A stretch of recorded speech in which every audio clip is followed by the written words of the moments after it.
Bonjour. Bien-aimé, la grâce de Dieu est sur ta vie. Ce matin, je viens vers toi par la grâce du Seigneur partager une portion d'écriture avec toi. Je suis le pasteur Antoine du Centre chrétien de renouvellement spirituel.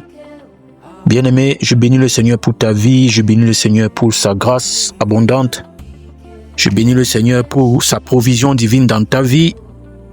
Et je viens ce matin parler à quelqu'un qui m'écoute, à quelqu'un qui est prêt à m'écouter ce matin et à recevoir une mesure de grâce. Oui, ce matin, je viens t'interpeller par la grâce de Dieu. Alléluia. Oui, le Seigneur dépose à mon cœur un fardeau très fort qui revient encore. Je voudrais encore en parler ce matin pour attirer l'attention de plusieurs. Bien-aimés, l'Église est en crise. Le thème de notre message de ce jour, c'est la confusion d'identité dans l'Église. La confusion d'identité dans l'Église. Bien-aimé, je viens parler à quelqu'un dans l'Église. Je viens parler à quelqu'un qui se reconnaît de l'Église de Jésus-Christ, mais qui rame à contre-courant, n'est-ce pas, de la volonté de celui-ci, qui rame à contre-courant de la volonté du Seigneur et qui est en train d'être séduit et qui pourrait passer à côté de la gloire de Dieu dans ses jours sur la terre. Alléluia. Oui, bien-aimé, je prie que tu sois conscient ce matin, n'est-ce pas, du contexte, la saison dans laquelle nous sommes. La Bible nous dit dans 2 Timothée au chapitre 3, à partir du verset 1, « Sache que dans les derniers jours, il y aura des temps difficiles. » Oui, bien-aimé, certainement tu peux comme moi examiner aujourd'hui les circonstances et de la manière dont les hommes se comportent dans ce monde, n'est-ce pas, de la direction que ce monde est en train de prendre, de plus en plus, n'est-ce pas, plongé dans le mal. La Bible dit, sache que dans les derniers jours, il y aura des temps difficiles, car les hommes seront égoïstes, amis de l'argent, fanfarons, hautains, blasphémateurs, rebelles à leurs parents, ingrats, irréligieux, insensibles, déloyaux, calomniateurs, intempérants, cruels, ennemis des gens de bien, traîtres, emportés, enflés d'orgueil, aimant le plaisir plus que Dieu, ayant l'apparence de la piété, mais régnant ce qui en fait la force. Éloigne-toi de ces hommes-là. Paul parle ici à Timothée pour, n'est-ce pas, l'encourager à rester ferme dans la doctrine qu'il a reçue, à rester ferme dans l'enseignement qu'il a reçu de son maître, de son mentor, de son berger, de son, je dirais même de son père spirituel, Paul. Et bien aimé, Paul pose ici un fondement assez fort quand même, de reconnaître que les temps sont difficiles et les hommes auront un caractère et des comportements vraiment suspects. Oui, nous voyons cela parce qu'il dit ici à son fils, il dit ici à son disciple de ne pas être de cela, de ne pas fonctionner avec cette catégorie de personnes et qui aujourd'hui se retrouvent même dans l'église. Oui, parce que justement l'église est infectée, l'église est remplie de personnes qui sont immatures, qui n'ont pas compris réellement la pensée de Dieu et qui vont ça et là à la recherche de je ne sais quoi. Bien-aimé, le Seigneur te parle ce matin. S'il te plaît, fais très attention. Fais très attention. Fais très attention. Oui, le constat est posé, il est clair. Les hommes sont égoïstes et ça, même dans l'église aujourd'hui. Amis de l'argent, dans l'église aujourd'hui, les cœurs se tournent totalement vers ce qui est factuel, vers ce qui est périssable.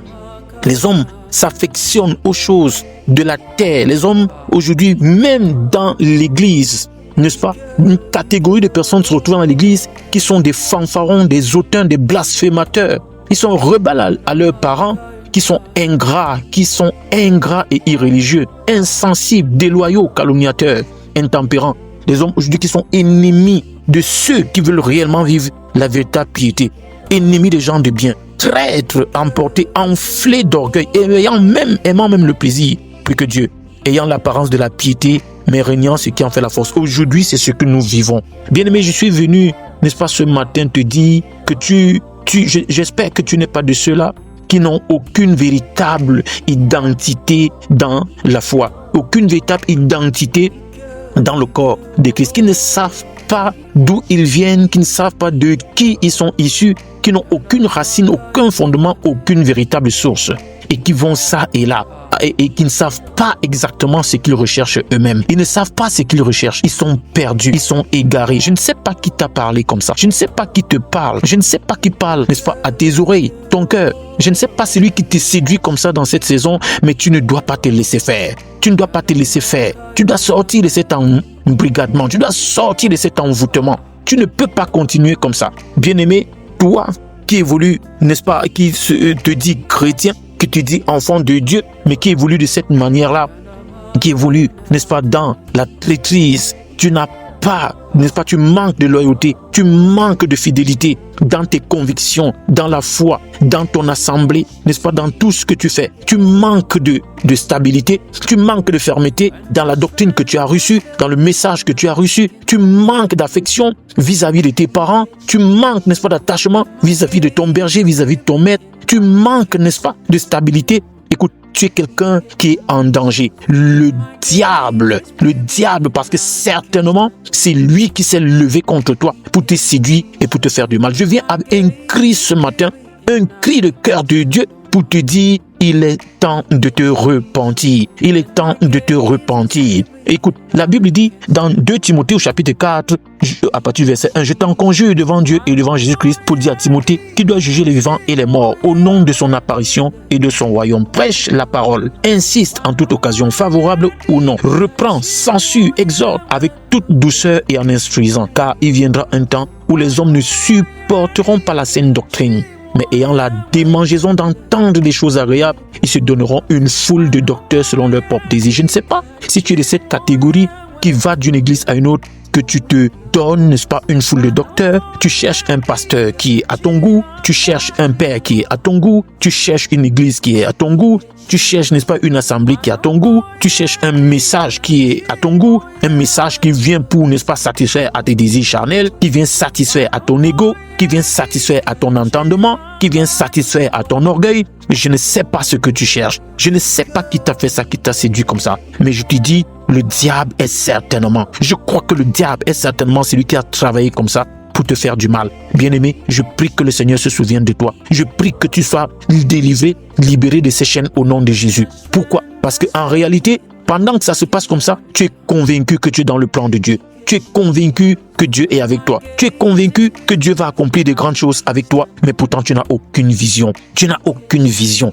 Bien-aimé, tu ne vois pas très loin. Tu ne vois pas ce qui arrive au-devant de toi. Sors de là, sors de cette prison, sors de cet envoûtement au nom de Jésus-Christ. Sors de cet envoûtement au nom de Jésus. Je prie pour toi dans cette saison, bien-aimé. Sors de cet envoûtement, sors de cet envoûtement. Tu ne peux pas continuer de fonctionner de cette manière parce que tu pourrais te faire très mal. Le diable vient pour dérober, égorger et détruire des destinées. Si tu es enfant de Dieu, si tu as connu Jésus-Christ réellement et tu as été mordu par le serpent et tu as été mordu, tu as été envoûté, tu as été séduit, tu peux encore ouvrir tes yeux aujourd'hui. Tu peux te repentir aujourd'hui et tu peux revenir dans les voies de Dieu. Tu peux revenir dans la volonté de Dieu. Bien-aimé, Dieu ne fonctionne pas dans l'instabilité. Dieu ne fonctionne pas dans la déloyauté. Dieu ne fonctionne pas, n'est-ce pas, dans la traîtrise. Dieu ne fonctionne pas dans l'infidélité. Dieu ne fonctionne pas dans le blasphème. Dieu ne fonctionne pas dans le prix hautain, dans l'égoïsme. Dieu ne fonctionne pas,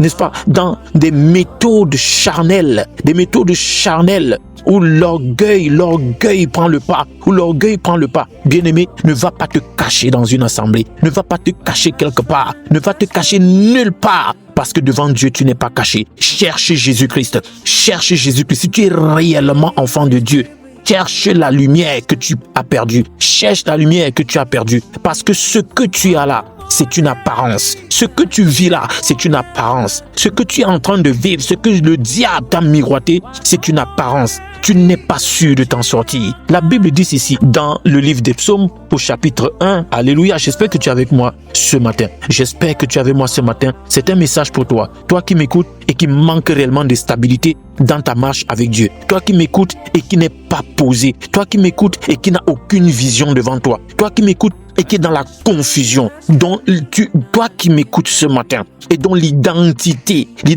en Christ n'est pas aiguisée, dont ton identité n'est pas véritablement présentée, n'est pas véritablement démontrée. La Bible dit, toi qui es réellement né de nouveau, tu es la lumière. Toi qui es né de nouveau, tu es la lumière. Tu es fondé sur le rocher qu'est Christ, la grande lumière. Écoute, tu dois manifester la lumière. Tu ne dois pas évoluer dans les ténèbres. Je crie ce matin, que le Seigneur se souvienne de toi. Écoute, la Bible dit dans le psaume 1, à partir du verset 1, « Heureux l'homme qui ne marche pas selon le conseil des méchants, qui ne s'arrête pas sur la voie des pécheurs et qui ne s'assied pas en compagnie des moqueurs. » Écoute, bien-aimé, tu ne peux pas être dans la lumière. Tu ne peux pas être un enfant de lumière. Tu ne peux pas être un véritable disciple de Jésus-Christ. Tu ne peux pas être un véritable enfant de Dieu et tu continues ou encore tu te retrouves dans des réunions de moquerie, dans des réunions de commérage. Tu te retrouves dans des réunions, des assemblées de rébellion, de méchanceté. Tu ne peux pas. Écoute, la Bible dit à partir du verset 2, mais qui trouve son plaisir dans la loi de l'Éternel. Écoute, qui te parle, qui t'a séduit comme ça, qui te parle, qu'est-ce que tu écoutes comme message, qu'est-ce que tu écoutes comme enseignement, qu'est-ce que tu écoutes, quelle est la doctrine, n'est-ce pas, sur laquelle est fondée ta foi. Laquelle, la Bible dit, mais il trouve son plaisir, l'homme qui marche avec Dieu, l'homme qui a le désir de marcher avec Dieu et de vivre les merveilles de Dieu et de vivre la gloire de Dieu dans sa saison, dans sa génération. Il dit, mais il trouve son plaisir dans la loi de l'Éternel, dans la parole de Dieu, dans les instructions de Dieu, dans les principes de Dieu. Il dit, il trouve son plaisir dans la loi de l'Éternel et il la médite jour et nuit. Verset 3. Il est comme un arbre planté, un arbre établi, un arbre fondé, un arbre enraciné, un arbre stable, un arbre ferme dans sa foi, un homme ferme dans sa foi, stable dans son assemblée, dans, n'est-ce pas, une vision, dans la vision que Dieu lui donne, dont Dieu lui donne la responsabilité à assumer dans une mission. Écoute, il est comme un arbre planté près d'un courant d'eau, qui donne son fruit en sa saison et dont le feuillage ne se flétrit point. Tout ce qu'il fait lui réussit. Écoute bien, la Bible est claire, la parole de Dieu est claire. Il donne son fruit en sa saison. Il est comme un arbre planté près d'un courant d'eau. Donc il est toujours dans la joie. Il est rempli de vie, il est rempli des fruits de l'esprit. La Bible dit, il porte son fruit en sa saison. Pourquoi? Parce qu'il est un arbre qui porte généralement, qui est disposé à porter des fruits. Alors en sa saison, Dieu lui fait grâce, Dieu va l'utiliser. En sa saison, Dieu va se servir de lui pour manifester sa grâce, pour manifester sa gloire. En sa saison, Dieu va se servir de lui, pas pour bénir quelqu'un quelque part. L'onction que Dieu va déverser dans sa vie va être réellement une grande bénédiction dans la vie de plusieurs. La Bible dit, donne son fruit en sa saison et son feuillage ne flétrit point. Son caractère demeure pareil, son caractère demeure intact. Il demeure intègre et tout ce qu'il fait lui réussit. N'écoute plus le diable, n'écoute pas le diable. Ce qu'il te dit, c'est une tromperie. Il te le dit pour détruire ta destinée. Tout ce qu'il vient te dire pour que tu continues de fonctionner dans la rébellion, pour que tu continues de fonctionner dans ton église, dans la rébellion ou dans l'irrégularité, pour que tu continues de fonctionner dans la méchanceté, que tu continues de fonctionner dans l'hypocrisie. Tout ce qu'il te dit, tout ce qu'il infiltre en toi, cet envoûtement, c'est pour que tu continues d'opérer dans la rébellion, c'est que tu continues d'opérer, n'est-ce pas, dans la méchanceté, c'est que tu continues d'opérer dans ce qui ne glorifie pas Dieu, tu continues de fonctionner dans la traîtrise. Bien-aimé, tu ne réussiras pas dans ce que tu feras, parce que justement, c'est pas moi qui le dis, le diable vient et il te communique par ces choses, il te communique, n'est-ce pas, cette onction pour détruire ta destinée. Pour détruire ta destinée. Ma prière pour toi, c'est que le Seigneur se souvienne de toi. Ma prière pour toi, c'est que la voix de Dieu arrive dans ton cœur et que dans cette saison,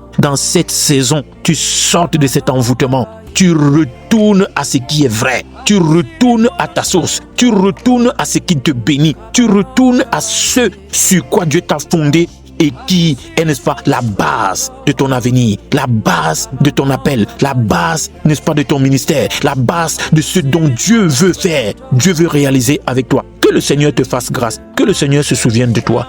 Alléluia. C'était le pasteur Antoine du Centre chrétien de renouvellement spirituel. Gloire à Jésus. Shalom à toi.